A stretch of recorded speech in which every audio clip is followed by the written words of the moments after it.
Instant coffee and filter coffee are two different ways of brewing coffee.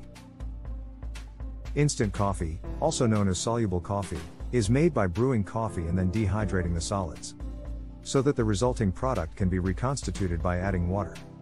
This process can cause the coffee to lose some of its flavors. Although many instant coffee manufacturers try to compensate for this by adding additional flavors or by using high-quality coffee beans. Instant coffee is known for its convenience, as it is easy to prepare and can be taken on the go. Filter coffee, on the other hand, is made by brewing coffee using a filter, such as a French press or drip coffee maker. This method allows the coffee to steep in the water for a longer period of time, which can result in a stronger and more flavorful cup of coffee. However, it also requires more time and equipment to prepare. Both instant and filter coffee have their own unique taste and texture. While instant coffee is more convenient and filter coffee is more flavorful. Choice of one over other can also depend on the type of coffee beans, the strength of coffee desired, and how long you have to make coffee, and personal preference. Preparation process of instant coffee. There are a few different ways to prepare instant coffee, but the most common method is to simply add a spoonful or two of instant coffee crystals to a cup of hot water and stir until it is dissolved. You can adjust the amount of instant coffee used to your taste.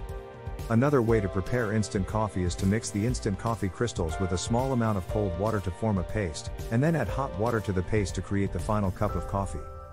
This method is said to help prevent the coffee from becoming too bitter. You can also add instant coffee to cold water and make iced coffee by stirring it properly.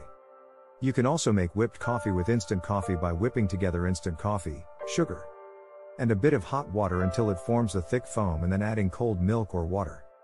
Another way is to mix the instant coffee with the dry ingredients in a recipe, such as a cake or brownies, to give it a nice coffee flavor. Overall, instant coffee is very easy and quick to prepare, just adding hot water and stirring. But you can try different methods to suit your taste and preference. There are a few different methods used to produce instant coffee, but the most common method is called spray drying. The process begins by brewing coffee using hot water. Once the coffee has been brewed, the liquid is then evaporated, leaving behind a concentrated coffee syrup.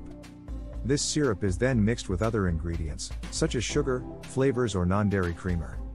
Next, the syrup is atomized, or broken up into tiny droplets, using a spray dryer. A spray dryer is a large machine that uses hot air to evaporate the water content of the droplets, leaving behind dehydrated coffee crystals. These crystals are then cooled, packaged and sent to market. Another way is freeze drying. It is a process where the brewed coffee is frozen to sub-zero temperatures. Then the water is removed by sublimation, turning ice directly into vapor, with no intermediate liquid stage. This process is considered to have less of an impact on the flavor of coffee and is said to produce higher quality instant coffee.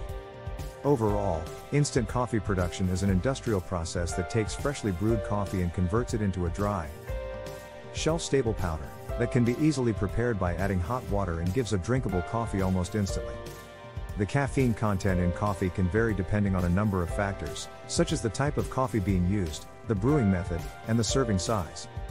However, on average, a cup of instant coffee contains about 30 to 90 milligrams of caffeine, while a cup of filter coffee contains about 95 to 200 milligrams of caffeine.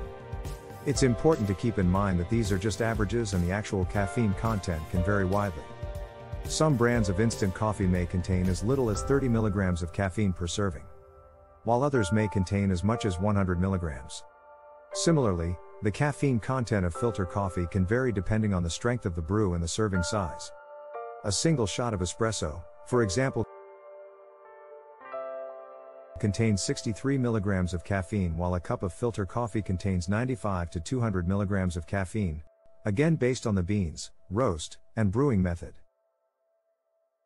It's also worth noting that the brewing method of filter coffee can change the caffeine content as well. A light roast coffee tends to have more caffeine than a dark roast.